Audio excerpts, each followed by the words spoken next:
வணக்கம். நான் சிவா லெனின், மலேசியாவிலிருந்து வந்திருக்கிறேன். பெரியார் எனக்கு அறிமுகமானது பார்த்திங்கன்னா, வாசிப்பின் மூலம் தான். பெரியாரின் புத்தகங்களை வாசித்த பிறகு பெரியார் எனக்கு அறிமுகமாகிறார். மலேசியாவை பொறுத்த வரைக்கும் பெரியாரின் வருகைங்கிறது 2 காலகட்டத்தில் அவர் வராரு. 20களில் ஒரு தடவை வராரு. அதன் பிறகு 50களில் ஒரு தடவை வராரு. பெரியாரின் இந்த 2 காலகட்டமும் பெரியார் அந்த மண்ணில் கடவுள் இல்லைன்னு சொல்ல வரல. அவர் இந்த மண் உங்களுக்கான மண், இது நீங்கள் வாழ்கின்ற மண், இதுதான் உங்களுடைய வாழ்வாதாரத்தை உங்களுடைய அடையாளம் அப்படிங்கிறத பதிவு செய்கிறதுக்காக தான் அங்கே வராரு.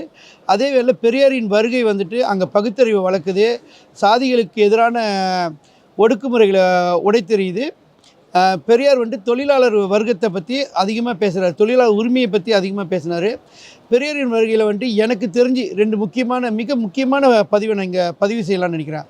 ஒன்று கலியன் வழக்குன்னு ஒன்று நடந்துச்சு.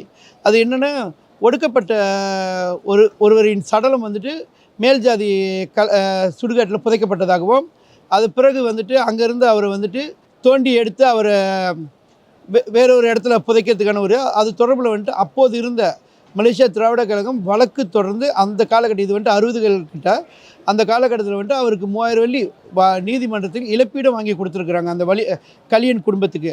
அதற்கு முன்னர் பெரியார் ஒரு தடவை வந்திருந்தப்ப, நான் இருக்கின்ற ஒரு ஊரில், சுங்காயின்ற ஒரு ஊர், அது பேரா மாநிலத்தில் இருக்குது. அந்த ஊரில் 2 சாதிகளுக்கான அடையாளமாக 2 கிணறு இருந்துச்சு தோட்டப்புறத்தில்.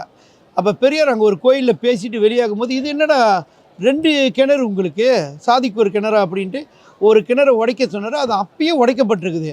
இது வாய் மூலிமா அங்கே இருக்கின்ற வரலாற்று பதிவாக அந்த தோட்டத்தில் இருந்தவங்க சொன்ன தகவல்.